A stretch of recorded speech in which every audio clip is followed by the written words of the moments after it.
This is the Sri Ramana Maharshi satsang, a time to listen, reflect, and deeply meditate. Know yourself and be always free and at peace. Welcome.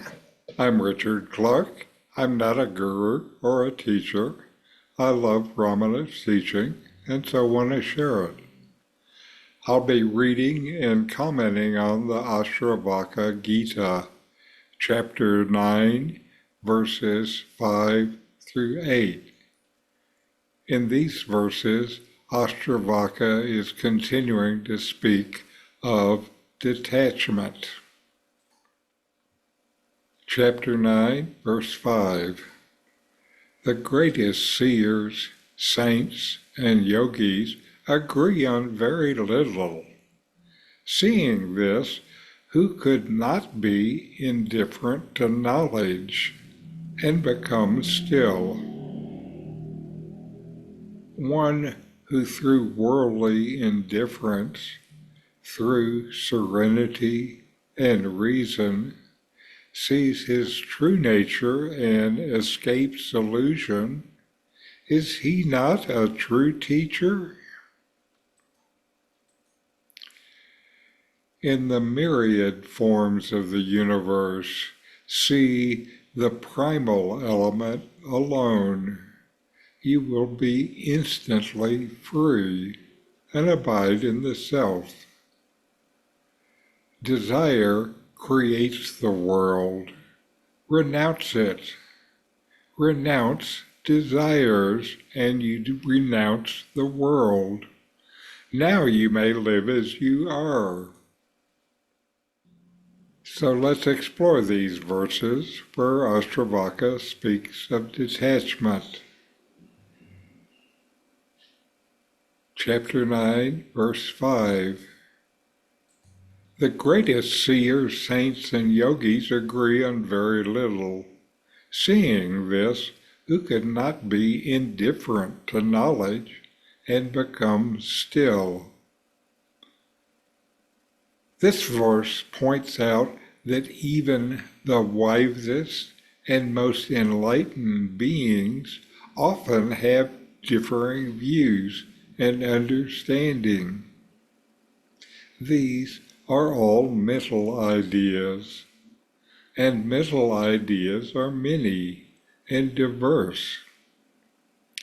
Observing this variety can bring you to question the value of accumulating more knowledge and instead focus on cultivating inner stillness and peace. For your spiritual practice, this verse encourages letting go of the need to constantly seek external validation of knowledge. It invites you to find contentment within yourself in inner stillness and to trust in your own ability to know. Trust yourself. 9.6. One who through worldly indifference, through serenity and reason, sees his true nature and escapes illusion, is he not a true teacher? This verse highlights that true teachers are those who have transcended worldly attachments and have realized their true nature through calmness and reason. They teach from their own direct knowledge of themselves. Such individuals have moved beyond illusion and live in enlightenment. This verse encourages you to cultivate serenity and indifference to worldly matters and to not be attached and trying to hold on to things. Instead, gain direct knowledge of your true self. Holding to the real, you can release what is just a transient appearance. By doing so, you move beyond illusion and maybe can guide others on their spiritual path. 9.7 In the myriad forms of the universe, see the primal element alone. You will be instantly free and abide in self.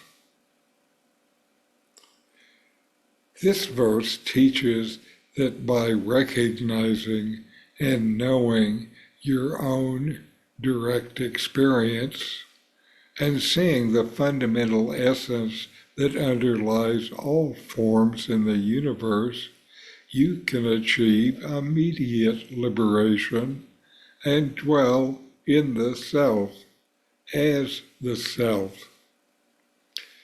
This essence is the unchanging reality amidst the ever-changing forms. What is always and unchanging within yourself? Know that. For your spiritual practice, this verse directs you to look beyond the surface of phenomena and perceive the underlying unity, to see that yourself and the self are one and the same, and what seems like the universe is the same too. It is just the self, with you, others, and the worlds just as appearances in the self. This knowledge leads to freedom and to abiding as your true self. 9.8 Desire creates the world. Renounce it. Renounce desires, and you renounce the world. Now you may live as you are. This verse explains that the world is a manifestation of desires. What we see in the world is driven by our desires. The desires are products of your vasanas, your tendencies. To really renounce desires, you must root out the tendencies that generate the desire. By renouncing desires, you find detachment from the world, and you can live in your true, natural state. This renunciation leads to a life of authenticity and freedom from attachment. Renunciation is not really giving up anything that matters, anything real. You can't give up what is real, existence and consciousness. What a foolish idea. Renunciation is really just releasing what you have been imagining and projecting. For your spiritual growth, this verse emphasizes the importance of letting go of desires in order to know true liberation. This means working on the identification that the tendency rises in response to, and looking into the ideas of happiness that are also at the base of the tendency. The idea that you're going to find lasting happiness in a changing world. It encourages living in alignment with your true self, free from bondage of worldly cravings. The verses from the Ashtavakra Gita highlight the importance of inner stillness, detachment from worldly matters, and recognizing the underlying unity of all forms and renouncing desires. These teachings guide you towards a deeper understanding of your true self and to inner peace. Study of these verses can enhance your spiritual journey. So now we have a video from Nome, Detachment and Knowledge.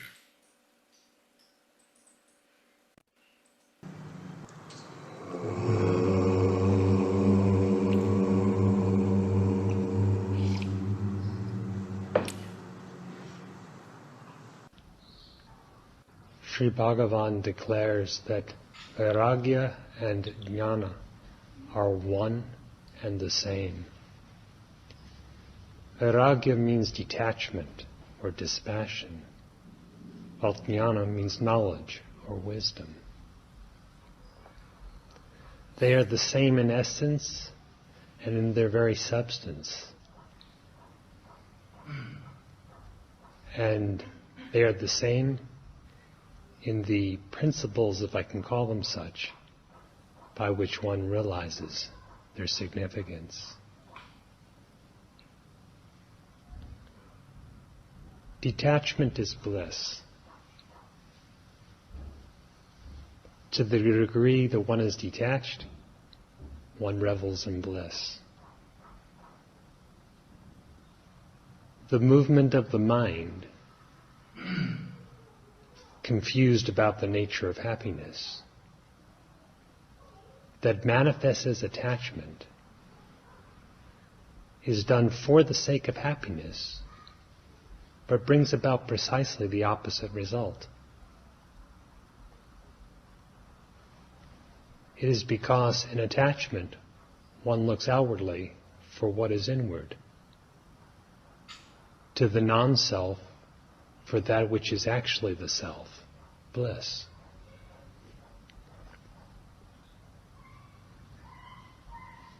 It is the outward motion that seems to cast a curtain over, a veil over, the innate bliss. That outwardness is based on the false assumption of individuality, which is hence deficient in happiness, and the securing thus of that happiness from something. When we turn within, recognizing the source of happiness to be within, we get swallowed up, as it were, consumed in the bliss of our own nature.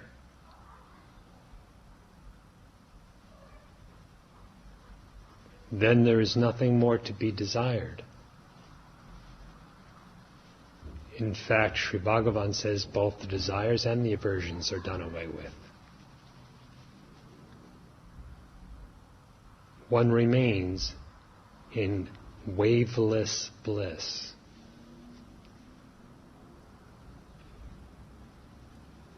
It is a shoreless ocean of bliss,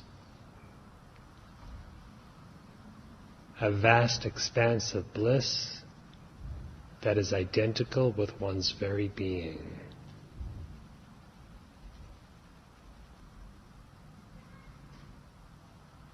The same holds true regarding knowledge. Indeed, self-knowledge is bliss. Knowledge is detachment, detachment from the unreal, from the non-self.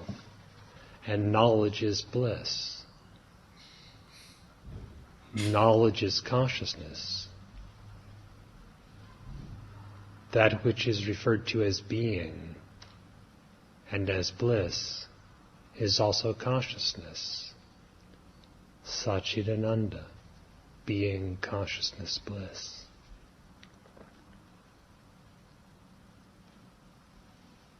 if one bases his knowledge, so-called, on the unexamined false assumption of individuality, what does he really know?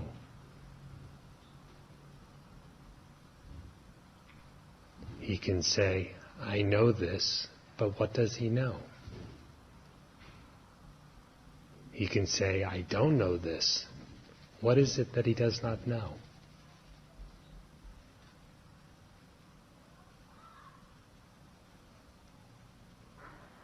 The attempt to secure a knowledge of what is, that is, of reality, when overlooking one's own nature, is silly, pointless.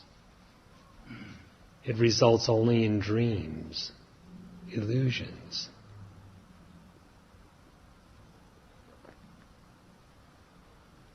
For the steady, blissful knowledge of reality, you have to know yourself. Yet yourself is not an object to be conceived or be perceived.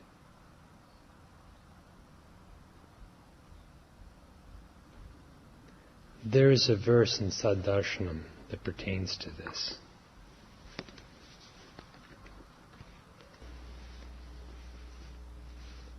The verse reads like this, translated from the Sanskrit. I know not me, or I know me. Thus expressions of man are to be laughed at. From the difference of the seer and the seen, is this self divided in two? The oneness of oneself, that is, the true self, indeed, is the understanding that there are no differences.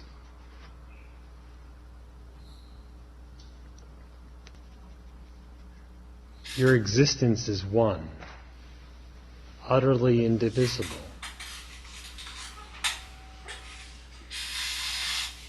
So how is it possible for anyone to be ignorant of himself? That would require at least two.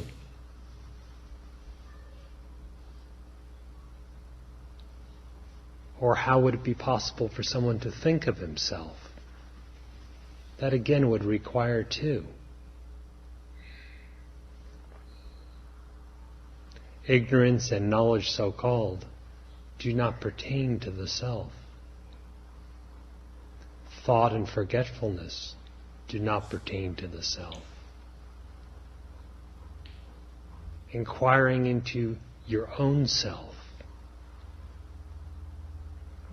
without giving rise to the ideas, I know me, I don't know me, but inquiring into the very nature of your essential existence. You yourself in your own being shine as the knowledge called self-knowledge. Just as in detachment, in complete detachment, you yourself shine as the bliss that is entirely free. So with complete inquiry to know who you are, you shine as the supreme knowledge, which is blissful and free.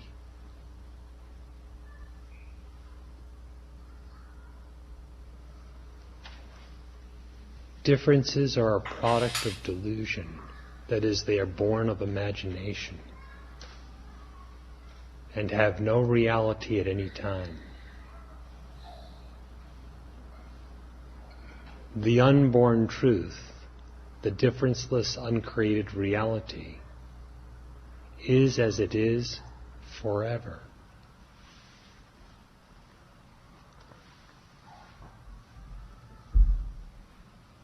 Of all differences, the first to be imagined is the assumption of individuality. I.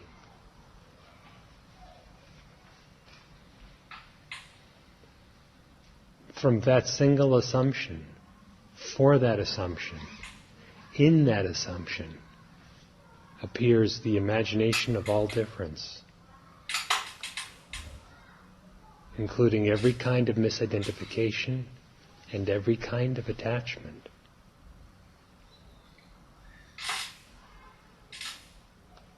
Who am I?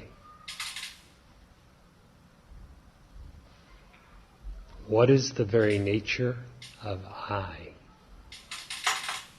Your own self.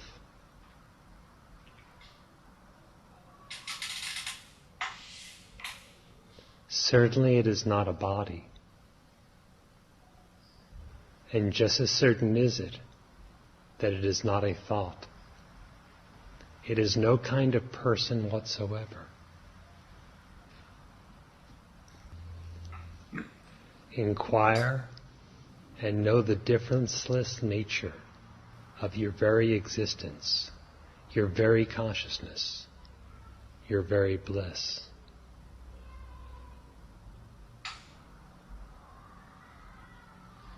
Knowledge, formless, not a possession to be gained or lost, such as I know it, I do not know it, but rather the ever-revealed, the self-luminous, is abidance as the self.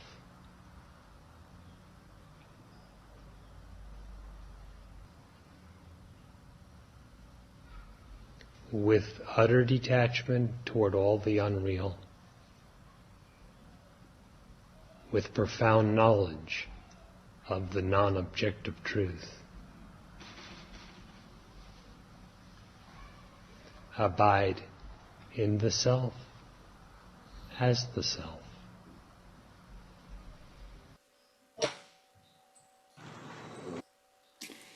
And now we'll take a few minutes to inquire.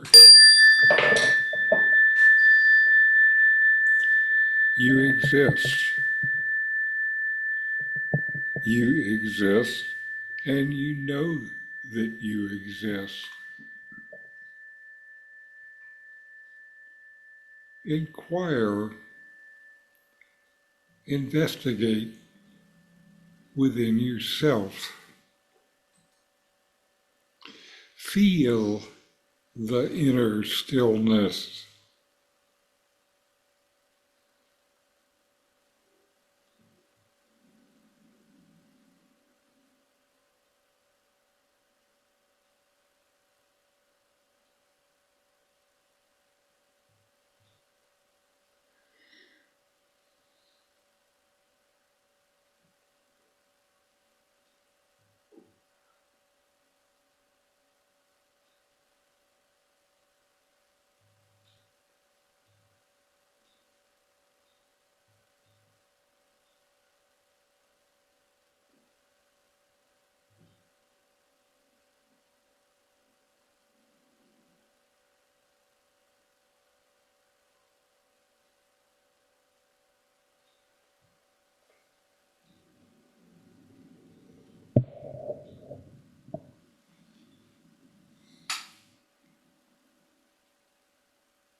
Focus on inner peace.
Feel the underlying unity within you and outside you.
can I see beyond illusion and realize my true nature.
Who am I?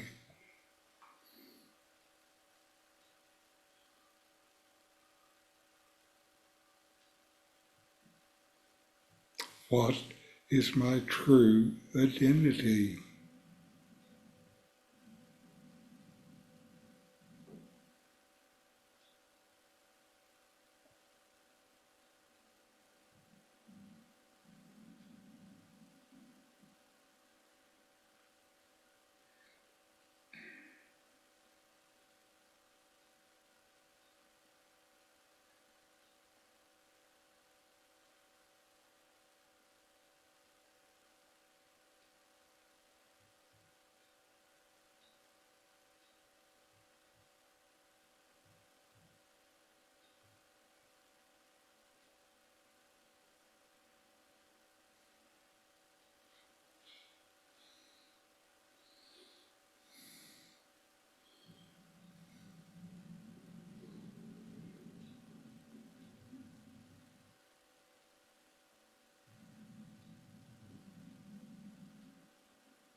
What am I?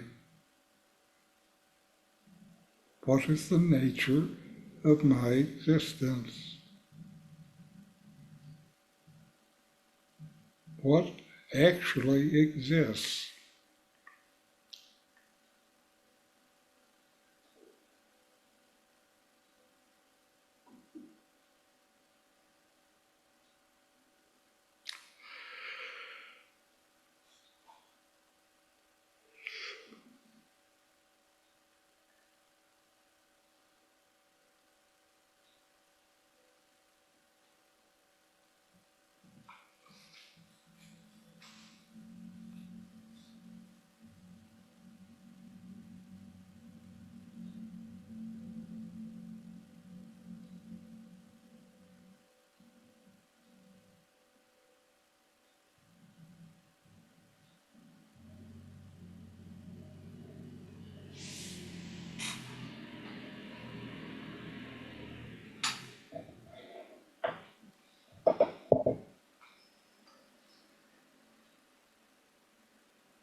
peace.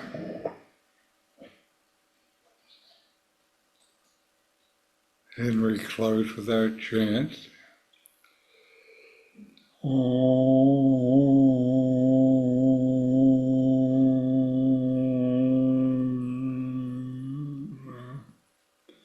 Shanti, Shanti, Shanti. Om. Peace, peace, peace.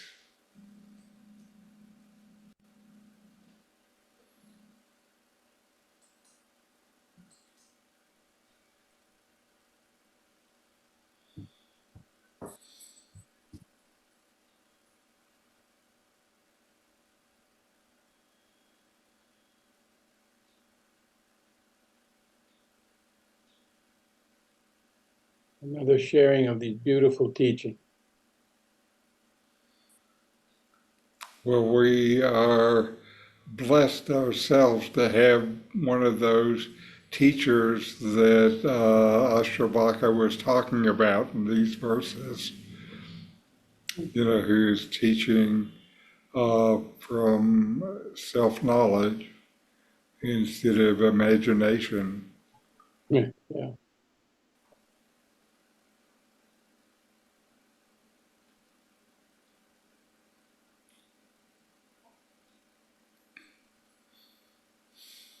So thank you for coming together today, and we'll see you in 2 weeks, Richard, unless you break 3 and are here with us next week. Very well. Thank you. Thank you. In 40 verses on reality, Ramana Maharshi explains the nature of the self, the ultimate reality, and self-inquiry. My new book, with my comments and inquiry questions, opens these teachings up and brings them into your practice and experience. Available now from Amazon. Link in the video description.